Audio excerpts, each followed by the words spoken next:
That's the sound of your current hype level at the gas pump. But brace yourself for something fuel-nominal, because Unleaded 88 is about to take the hype to a whole new level. Unleaded 88 is cheaper, cleaner, and greener than regular unleaded. Plus, it's homegrown, making Unleaded 88 the clear choice at the pump and totally worth the hype. So pump it up with Unleaded 88, brought to you by Iowa Corn. Save on O'Reilly Brake Parts Cleaner. Get 2 cans of O'Reilly Brake Parts Cleaner for just $8. Valid in-store only at O'Reilly Auto Parts. O'Reilly Auto Parts. The following podcast may contain discussions supported by science that may be considered dangerous to some listeners and conspiracy theorists. Discretion is advised.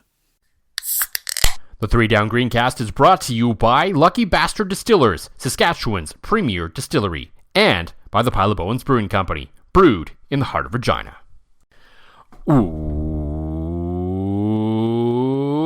Welcome to the 3 Down Greencast. You are listening to the internet's only number 2 podcast. I am Joel Gasson with John Fraser as usual. What do you want to talk about? We got a little bit to talk about this week after, we admit, we know, in the off-season, our sort of recording schedule kind of slows down and becomes a little more sporadic. We generally try to hit, actually. Yeah, we generally try to hit every 2 weeks or so, or whenever something worthy happens, but no guarantees ever on that from us, so no promises, but we will certainly do our best. We had planned to originally talk kind of a week or a few days after the Grey Cup, and for various reasons it kept getting pushed back, and eventually I was like, you know what, the Riders said they were going to hire a coach by the end of November, so let's just wait for that to happen, and then we'll talk again. And nobody needs 20 straight minutes of me yelling. No, I mean, John definitely needed a cool-down period. Oh, yeah, yeah. I was actually, for the record, I was actually more pissed off about the way we lost on a complete miracle shot in a men's bonspiel the night before. I am still more upset by that than I am the Grey Cup loss, because I love that I made a run back the next night and you had flashbacks. PTSD dog is exactly what I texted. And it got even worse when you go to Curling Zone's YouTube page. So if you go to YouTube Curling Zone, there's literally, it's got its own clip. Like, it was this good that if you go to Curling Zone on YouTube, the shot we lost on was like, I mean, it's a great shot, but it's what happened around it that makes it ridiculous. It's just chaos. It was like, if I'm going to go out, I guess we're going out of that. So, yes, any recordings after that just would have been me yelling at the top of my lungs for 20 minutes, and nobody needs that. Mm-hmm. So we will, of course, talk about the Riders hiring Toronto Argonauts defensive coordinator, Corey Mace. Yes. So we'll share our thoughts on that hiring and sort of the vibe we're getting from him so far. We're going to talk about the guys they didn't hire, specifically Buck Pierce and Scott Milanovich. And we got a little bit of I Told You So to come from the Grey Cup still. Won't spend too much time on it, but there's a few things I think we should still touch on from that experience. You just want to hear me yell for like 3 or 4 minutes. Mm-hmm. Basically, I just need a good way to end the close, and generally you come up with something golden in those moments, and then I can stop recording. That's fair. It's kind of like how you were the king of transitions. Yeah, that's pretty much what it comes down to. No real way to transition to this. Basically, right now, the co-host of this program, John Fraser, is slacking tremendously. As we record this show, his other gig, his winter gig, as he calls it, is currently transpiring as the Saskatchewan Rush are opening their season. But he's apparently opted to record this with me instead. So needless to say, the headlines can now be written that John Fraser, color analyst, and various other things for the Saskatchewan Rush, has given up on the season. Clearly, that's it. After one half, it is given up. No, I figured when you said that we were going to record, I'm like, okay, cool. I can watch the first half, and then, Joel and I can talk football basically through halftime. I'll catch up on PVR. But then something happened, and I feel like us deciding to record tonight may have cursed the Saskatchewan Rush. And as I'm listening to Cody Jansen on the new pregame show, which is actually on 92.9 The Bull, and Cody, like, one-man show, it's just like, it's like so silky smooth. That man is unbelievably talented. So listen to my boy Janner. And on the pregame show, he happens to just drop in the little bit of information that, oh yeah, sounds like the team's got food poisoning. And everybody's kind of got the poops, which is why everybody's kind of a step slow and not playing that well in their season opener, as they are down big to Halifax here as we record at halftime. So I'm like, well, we are a podcast that enjoys good poop. We're also a podcast that has been through and had to discuss our own team's poop game, if you will. So I think it's quite fitting that on the opening night of the NLL season, as I am sitting here kind of watching the game with one eye still, as I've clearly given up on the season. There's the spicy NLL takes that I'm sure some would come to. Instead, I'm talking about the fact that, the Rush are literally pooping their pants right now. Yeah. I mean, we don't know for sure how this happened, but one can assume some lettuce may have been involved. You know what? I think I'm just gonna. I haven't got any details from Janner. Normally, I can tell you from being on the road with these guys that a lot of times that they don't eat all together. It's not like there's a catered meal. These guys get a per diem and are told to go someplace. So it is plausible that they all could have got the lettuce at various stages of the day. Hence the disappointing start for the Saskatchewan Rush. I also feel like I'm like breaking Rush news on our podcast here. Because I don't because if you're not listening to the Three Down Green Cast, learn more about curling in the Saskatchewan Ruff than you will the Saskatchewan Roughriders.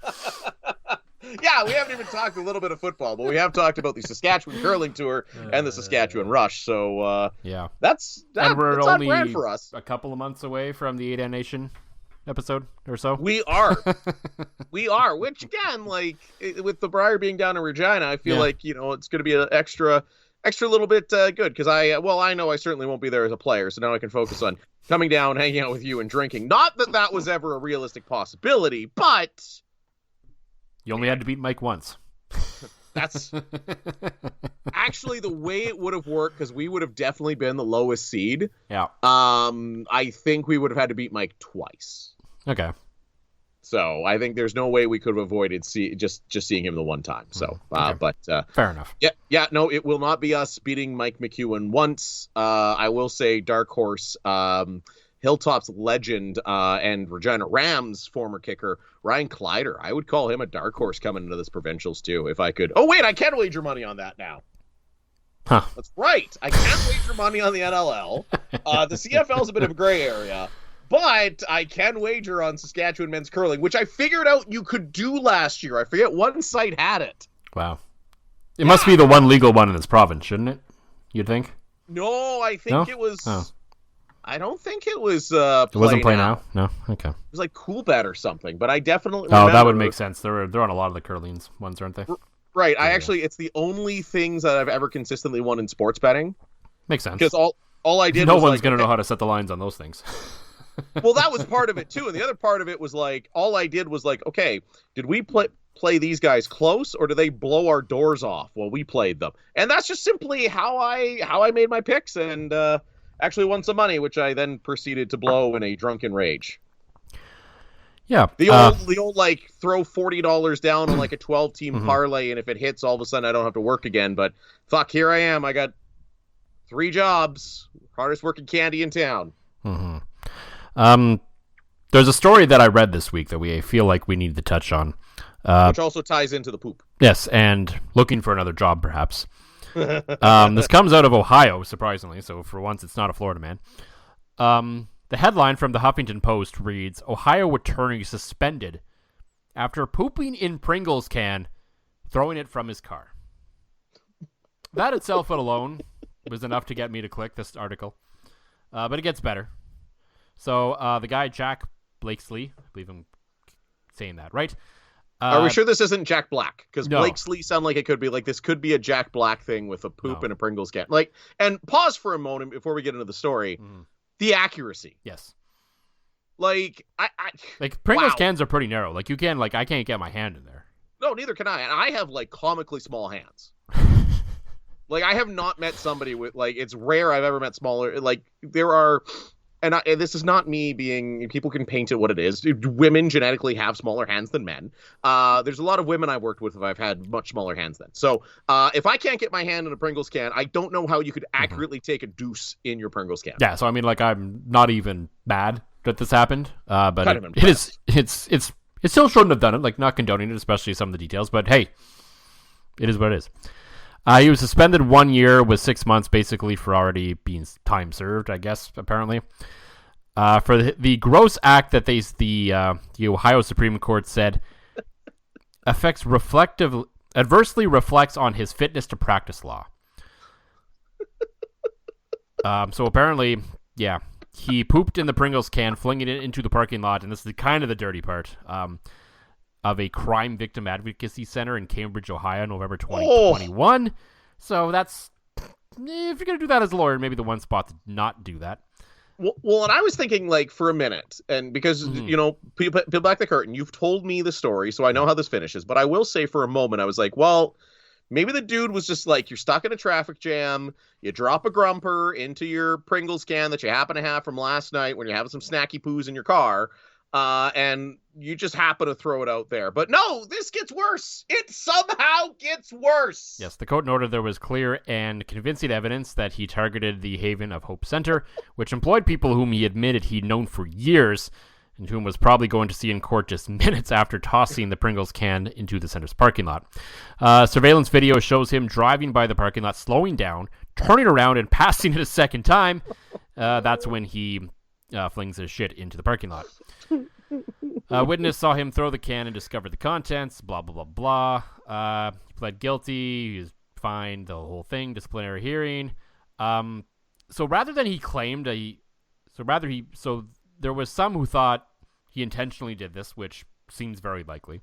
Right. You intentionally do it. You've done it once. That's your thing. Yeah. Hey, F you guys, I'll see you in court kind of thing, right? Rather, he claimed he apparently has a habit of shitting in containers and randomly tossing them from his car as a, quote, prank. He estimated that he did this at least 10 times, according to the Cincinnati Enquirer. You know the worst part of this now? It went from like, okay, understandable, to, hey, that's kind of shitty, to, that's a sex thing, isn't it? He said it was the prank as a way to blow off steam, and enjoyed imagining the look of surprise on people's faces when they discovered his creations. Oh, it's 100% a sex thing. Mm-hmm. Like, I'm not here to kink shame, but that one's a little out there. Okay, I got the gibblies now. I forgot about that part. You just told me. And I was sipping on our deliciousness from our friends at Lucky Bastard, and I had forgotten about the last part, and how that the last part is the part that gave me the ick. Yeah. So, I mean, props to the man for being able to poop into a Pringles can, first of all. Yeah, first of all. Yeah, like, that's hella impressive. I'm never going to be mad about that. Nope. I don't know if I could pull that off, especially not in a bathroom situation. Like, if you sat me down in the bathroom with this, I could probably figure it out. But in my car, like, unless he's just carrying these things around with him, like, I don't know. Like, yeah. That's still, like, is he preparing them at home, and then your car's gonna smell like? I mean, it was November. It might have been cold enough that it stayed hard enough. I don't know. It's also Georgia, where once I was Ohio. called crazy. Ohio, sorry. Same kind of idea, but more northern. Right. But still, like, been decently warm this year. And could you imagine this was in 21, so I don't know what the weather was like in Ohio in November of 2021. So, do you remember any college football games from then? Because I feel like that would be your no, connection. I barely remember football games from like 2 weeks ago. That's my thing. Everyone has these great memories of, like, remembering all these football games, especially at the course of the year, and all these moments that happened in the season. Like, oh yeah, I remember that happened. Yeah, no, and the stupid thing is as a color analyst, I get caught up with the team I work for. Sometimes everybody's like, yeah, remember that crazy moment? I'm like, yeah, sure do. And then I go back on Huddle and watch it, and I'm like, oh yeah, I did say that. Yeah, that's mostly it, is when people remind me of stupid things I've said that they found somewhat amusing, which Never. is me. No, that's not my shtick at all. That's not the thing that keeps me gainfully employed. Though you were kind of right about something, and we will get into that in a little bit, God, I know. along with the writer's hiring of Corey Mace and much more. But before we get into all that, as usual, John, for the Pile of Bones Brewing Company, what is in the glass this week? Well, after destroying every Pile of Bones white IPA I had with me for said terrible football game of the Grey Cup, those are all gone. But I did this month, our bottle of the month from our friends at Lucky Bastard. Bryce contacts us, and he always says, hey, what do you guys want? And I said, Kate, dealer's choice, it's on you. And then he picked out the sour cherry liqueur, and it might be the best alcoholic thing that's ever touched my lips. Like, it's a tiny little bottle. I know it's a limited run. I'm sure you can only get it at the distillery, but holy shit. It was like the kind I opened it up and I took like a sip of it and I'm like, no, this is special occasion stuff. And the best part was, no more than about an hour later, my sister phones me and she's like, I just got engaged. Congrats, Leah and Josh.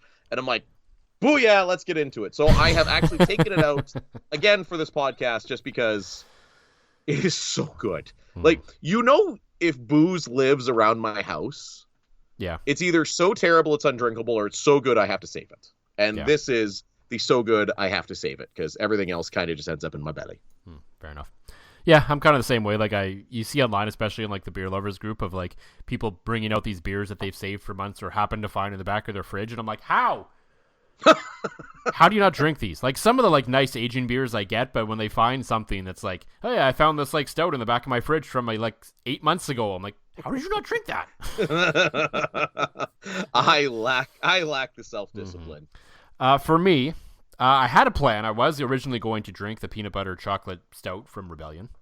Right. But then we ordered in supper tonight, and I had initially ordered a large fries for Jenny and I to share. But then I had to hand off my phone to her to finish what she wanted to order because Cadence had a massive poop that I had to deal with. Speaking on trend, apparently. Weird. It is a poopy episode tonight. So I left the room and dealt with that for a few minutes and came back, and then I looked at the order. I'm like, oh, you ordered fries too. Cool.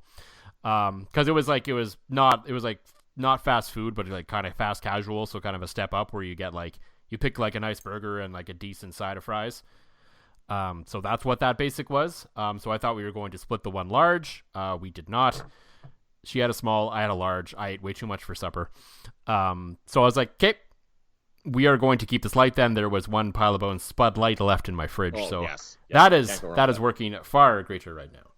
That's why, like, when, again, we've discussed the sneezes here on this podcast, that's why I got to go straight to the liquor when I get anywhere close. And I didn't even, I cooked tonight. I had it all planned out. I'm like, my stomach's going to be empty by, like, 7. And then I realized I have no beer. And instead, I cracked open the very, very, very good stuff, which I guess means we can celebrate the start of the NLL season. That's a special, let's go with that for a special occasion. Sure, why not? Just a couple of notes from our sponsors before we get going right now.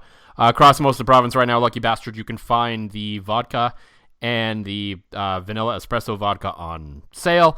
The little LTO going on there. And the Pile of Bones Brewing Company Community Lager is back, at least in Regina, for another year. All proceeds there head to the Regina Food Bank. Delicious times 2. I guess you could say it's delicious times for the Saskatchewan Riders. I don't know. Corey Mace has won me over already. I'm not gonna lie. Yes, there's no question about it. Yes, and like you and I can pull back a skirt a little bit, and you can back this up. We started having the conversation a few days ago before it was official. When it was clearly down to Corey Mace and Buck Pierce, and I had the thought brewing in my mind, and it was growing. I'm like, to be clear, number one, I said it on my piece in 3 Down Nation. There wasn't a wrong choice here. Yes, 100%. And I didn't really write this part in the article specifically. Like, I kind of made reference to the general idea. But to me, and we'll get into it a little bit later, but Buck Pierce was giving very strong, good coordinator, don't know if he's a good head coach vibes. But Corey Mace was clearly, again and again and again, giving off the vibes, showing you, and the more you read about him, the more you learned about him, that this guy, while very good at coaching defensive football, is a lot more than just that. And I think it became pretty clear, especially if you head to 3downnation.com. Our boy, Justin Dunk, had the piece on Thursday night that came out that was sort of detailing the way this sort of broke down in the last few days. It's an incredible piece of like finding out all the backroom information. And this is the stuff that JD does incredibly well. And he kind of lays it all out basically in a chronological order of how they went from Scott Milanovich to Buck Pierce to Corey Mace and how they landed here. And today at his press conference, Corey Mace admitted that basically, this is what happened. Not that we ever dunked, not that anyone should ever doubt Dunk. Remember, he's always right. But the headline is basically, I want this fucking job. And you got the vibe right away that this was a man who's not just, he's not just a defensive line coach. He's not just a defensive coordinator. This guy is a football coach. Yes. And the big thing too is, and back to the Buck Pierce thing, and I know people in Winnipeg that know Buck personally, right? Buck has basically made his home in Winnipeg since being traded there all those years ago when he was still playing quarterback, and he's hung around, right? Everything I hear is Buck is very nice, great human being, great football coach, all that kind of good stuff, but he's more akin to Craig Dickinson in the stoic kind of leader.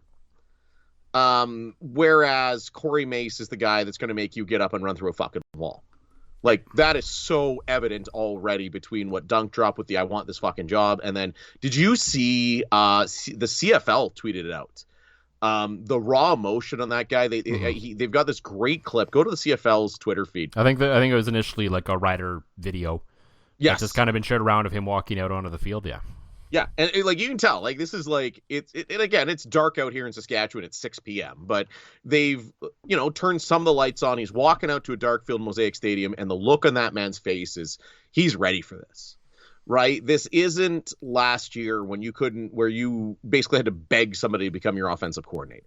What's the easiest choice you can make? Window instead of middle seat? Picking a vendor who sends a great gift basket? Outsourcing business tasks you hate? What about selling with Shopify?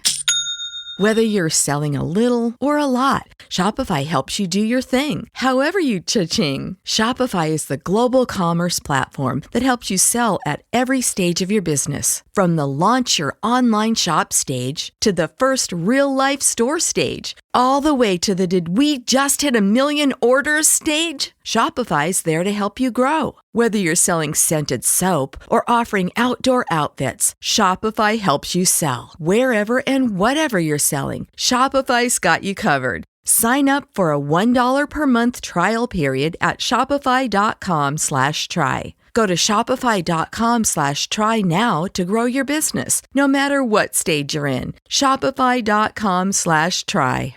This is, one of the sharpest minds of the CFL, and I think he's the change of direction that room needs. I think Buck would have been too similar to Craig. Yeah, and I think what's important is it's a 180-degree turn from what Craig Dickinson was, without going to like the full, Chris Jones, light this world on fire, hell-raising kind of guy to. This guy still has, I think, that player's coach side to him, but has that like football, mentality that is still very much a part of coaching the game without being too meanly aggressive, I guess is the word I'm looking for. I don't know. Well, he's a motivator, not an asshole. Yeah. Right. You're not hiring like Mike Keenan or Brent Sutter or one of those guys. No, exactly.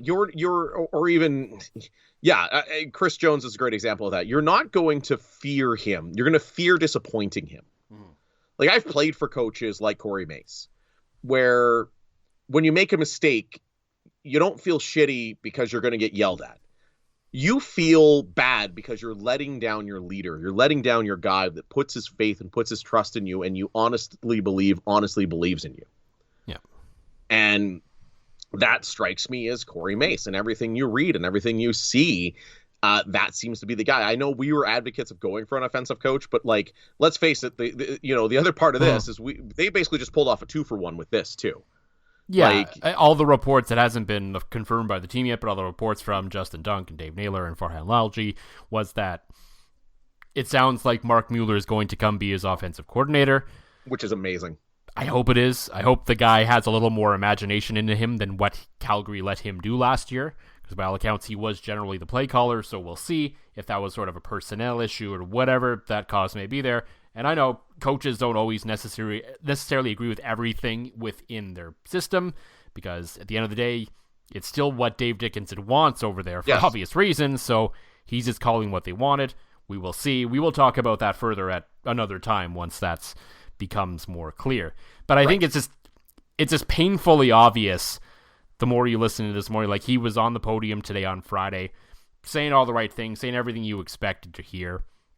But I think that there was left no doubt. Like, I'm glad Jeremy O'Day says that they interviewed 12 different people in various capacities. Obviously, only a few of them really got, like, the second, third, like, the really serious interview scenarios.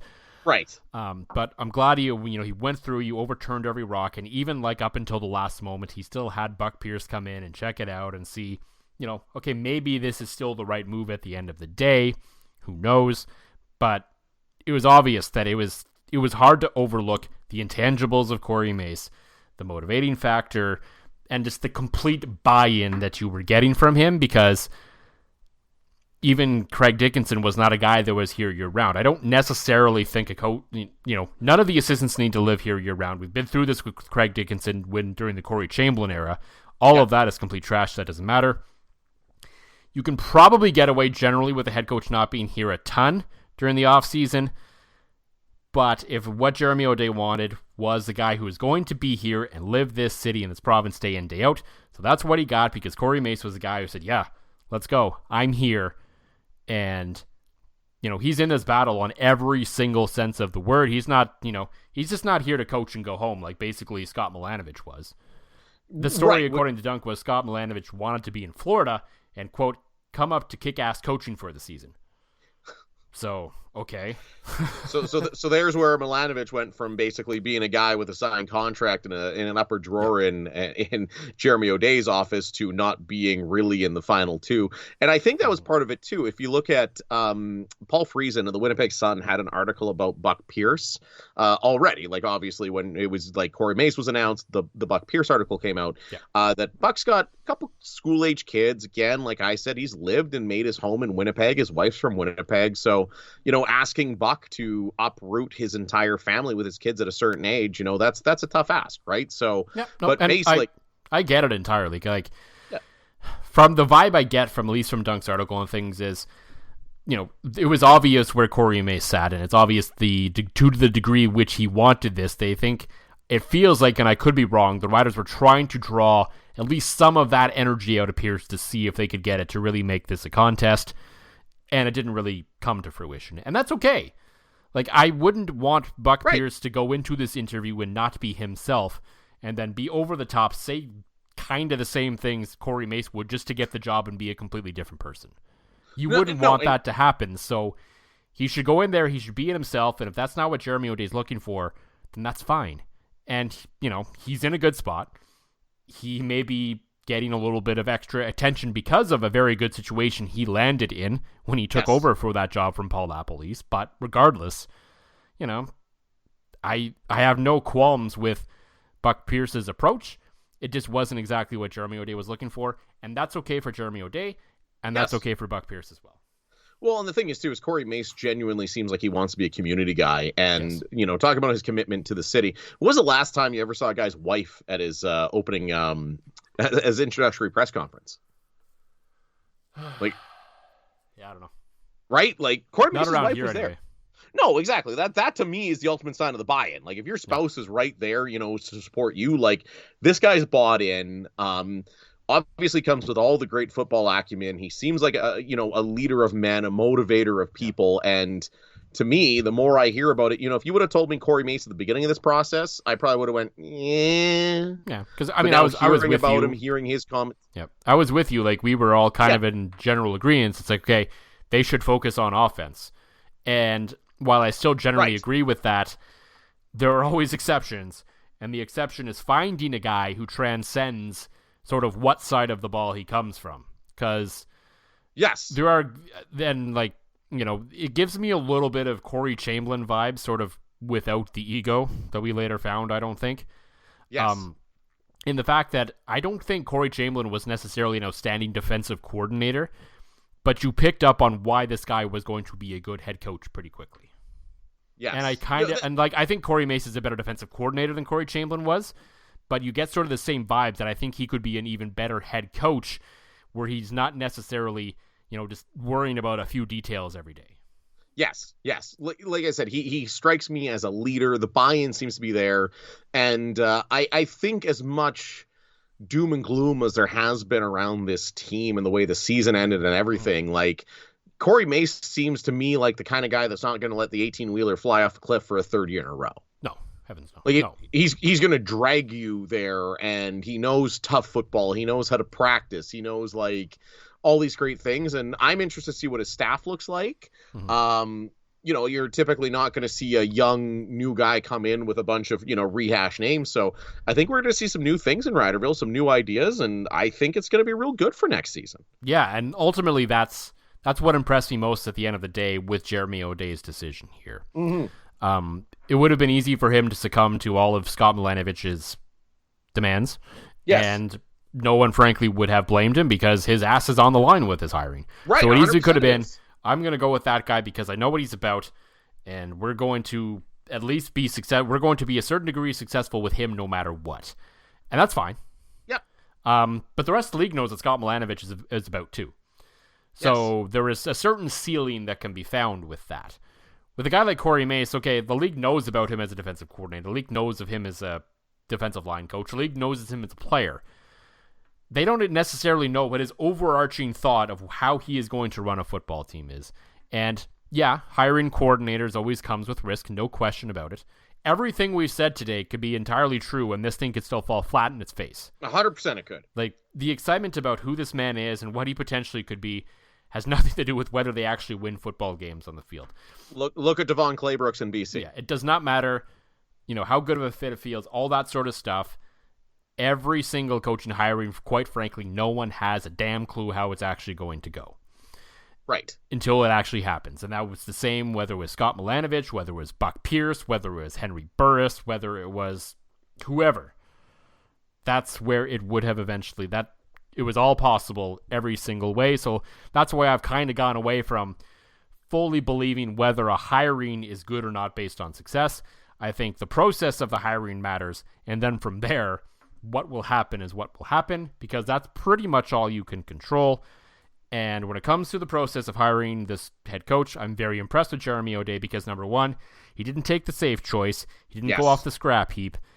A lot of things that CFL fans love to talk about is there's a lot of coach recycling in this league.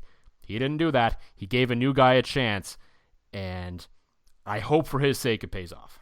New guy a chance with his own ass on the line. You said it best. You wrote it best that the odds of, let's face it, Jeremy O'Day hires Milanovic, they probably, worst case, they're a 500 football team next year, and Jeremy O'Day probably gets to stick around no matter what. But, and again, I mean, La Police is, everybody thought he was going to be a great coach. Turned out, yes, he got Winnipeg to a Grey Cup, but hasn't done anything since then, right? We thought Devon Claybrooks was going to be a great coach, and he hasn't gotten a sniff since his one season in BC. So, as you said, it could still very much fall flat on its face, but to me, after last season, and even, let's face it, the Craig Dickinson hire always felt like, does he really want to be here? Does he really want to do this job? Well, I mean, they were kind of backed into that corner with the way things ended with Chris Jones. Oh, 100%. And then they had that successful year and a kind of good second year, and we're just kind of, both sides were just kind of stuck with it for the time being. Right. And that's, I don't feel like, for the first time, like, I don't feel like Chris Jones wanted to be here. Like, I think it's the first time since you said it, Corey Chamberlain, that you have a coach that wanted to be here. Chris Jones was always looking for the next best thing. Chris Jones lived in a hotel when he lived here. Exactly. Lived in a hotel, didn't really go out in public, wasn't really his thing, was constantly looking for the next best thing, found it in the NFL and left, right? Yep. Craig Dickinson didn't really seem like he wanted to be the head coach, and never at any point in his career seemed to have head coach aspirations, and just kind of, I'm here, I'm doing the job, and maybe we should go bowling. I don't know. Like, it seems to me for the first time since Chamberlain was hired that we have a guy that's like, I want to be here. I want to make things better. And I give a shit about Regina. I give a shit about the fan base. I give a shit about the legacy, and I give a shit about the players. And already, like, he's already putting his stamp on this team, coming out and saying, Trevor Harris is going to be the guy. I believe Trevor Harris can win this league. Like, great, fantastic. Like, I'm okay with that. Like, I'm okay with on day one going, we've got an experienced CFL quarterback that, went through some injury problems last year, but hey, we can win with him, right? Like, and even if that's not a necessity, because it's not like, unless you're going to take a gamble on Drew Brown when Winnipeg dies on the hill of Zach Collaros and his rotting corpse. Don't get me started quite yet. But I mean, there's no other options out there. But imagine being Trevor Harris. You got a new coach coming in. You're not sure, okay, what's the vibe? I'm sure they've had a conversation or two. But here in your first press conference being like, he's my guy. We can win with him. Yeah. And I think it's some of that other stuff you talked about. Like, moving here is important, but everything based on his history suggests that, Corey Mace is not just here to do the job. He's here to immerse himself in the community. And ultimately, at the end of the day, winning football games is what's going to matter most. But his legacy and sort of the way the vibe and all of this works together is, we may actually, for the first time, I think, in my tenure here, because I don't even think Corey Chamberlain did it much, we may actually see like a head coach out in the community. Yes. And that is massive for this organization that has been struggling in a lot of ways to reconnect with its fan base and with the province as a whole for a number of years with a number of different people. And I think that is something huge. I mean, they already had a season ticket holder event on Friday where season ticket holders got to RSVP to go meet him. That is which is pretty dang cool.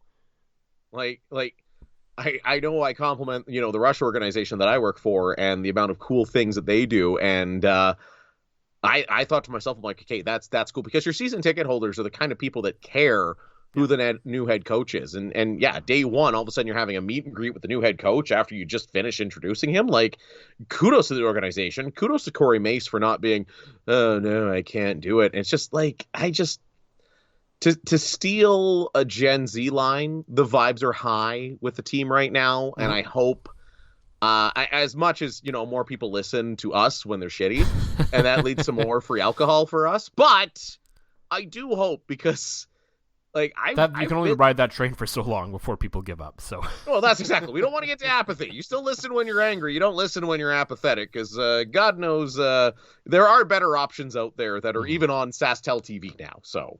Yeah. Shout out Piffles, guys.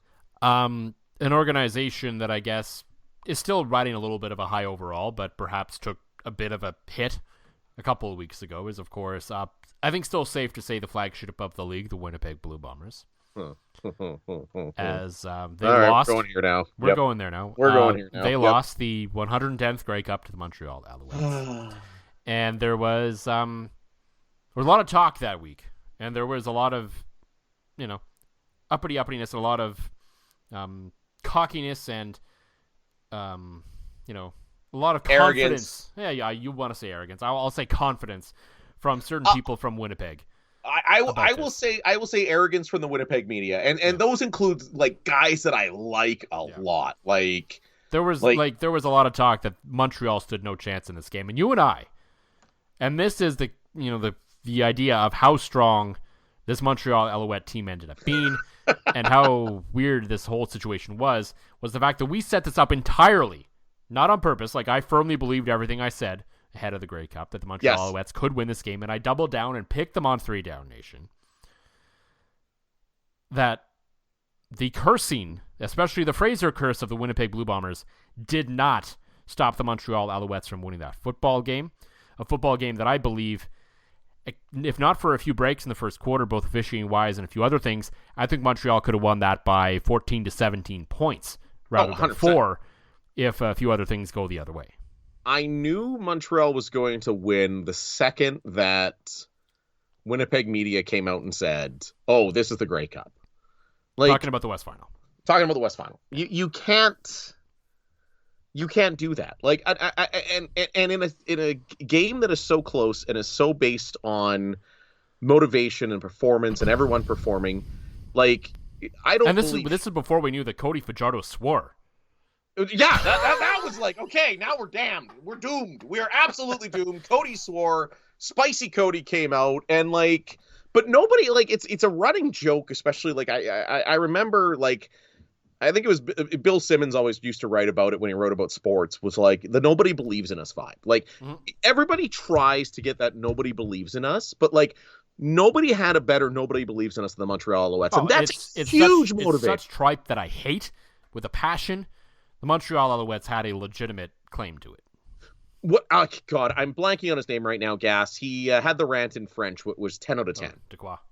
Thank you. Yep.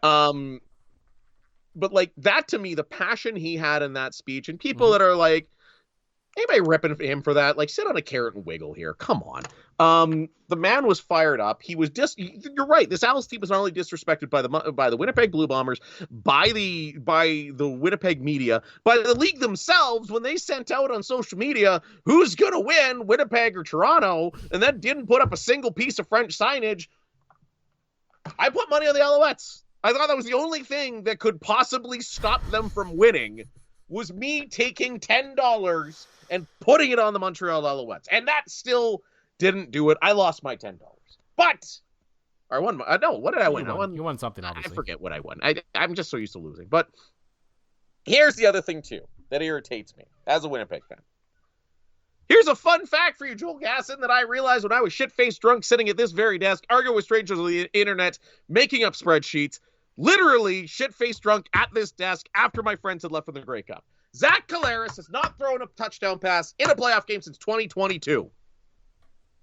Yeah. Didn't throw one to the Grey Cup against Toronto. Didn't throw one to the West Final this year. Didn't throw one to the Grey Cup again. I made a snarky-ass tweet this week that listeners of this podcast probably went, yeah, I get it. When I said that Buck Pierce knows how to game plan around his team's weaknesses, his team's weakness is Zach Collaros in the playoffs. Now, meanwhile, and we saw it a bit here in Saskatchewan. We did. Yeah. Getting to know him a bit. Cody Fajardo's a fucking gamer. Yep. The lights come on. Cody Fajardo throws for an extra, minus one game in Saskatchewan. Yeah. He had one bad game in the playoffs. Outside of that, Cody shows up, and Cody showed up to that game. And even Cody's biggest flaw sometimes can be his arm strength. Mm-hmm. On a shockingly windy night in Hamilton, he didn't have to worry about that. No. His one interception was basically just a punt. Yes, exactly. He went deep and whatever it was. But Cody looked confident. Cody looked like a man that was going to win the game. And just like BC tried to do the West Final, but VA was falling apart, yep. They basically said, okay, Brady, you're not going to win. Brady Oliveira, we're going to shut you down, and we are going to win this game. And that's exactly what happened. And you can't tell me that a guy that has been voted the MOP twice, a Grey Cup MOP once, very undeservingly so, our boy Serge should have got it. Like, imagine for a second, Joel Gasson, the New England Patriots heading into the Super Bowl against the Carolina Panthers and Bill Belichick going, hey, you know what we need to do? Keep the ball out of Tom Brady's hands. No! When your quarterback's actually good, you don't do that! Meanwhile, I still tweet that out. Zach's great. Zach's the MOP. I am so pissed off at Zach Collaros right now. Like, I like spicy take, and they will never have the stones to do it because we're about to enter another dark era of Winnipeg Blue Bomber football because nobody's got the balls or the guts or whatever to do it. They need to cut Zach, trade him to the quarterback deathbed that is Ottawa, and let Drew Brown start a game and start the second glory era of Winnipeg Blue Bombers football. All right? We don't have rosters. No, everybody's a free agent right now. Everybody and their dog is a free agent right now. And start, getting the salt circle out so I don't curse them. But I boldly predict the Saskatchewan Roughriders will finish ahead of the Winnipeg Blue Bombers next year. Signed, sealed, delivered, cursed. I'm sorry, Rider fans. It's how it works. Save big money on your next painting project. Menards carries Purdy paintbrushes, roller covers, trays, and paint kits to help you get the job done right. Purdy brushes are handcrafted in the USA and are the #1 brand preferred by professionals. Save big on Purdy painting tools at Menards, America's #1 home improvement retailer for customer satisfaction according to J.D. Power. For J.D. Power 2024 award information, visit jdpower.com/awards.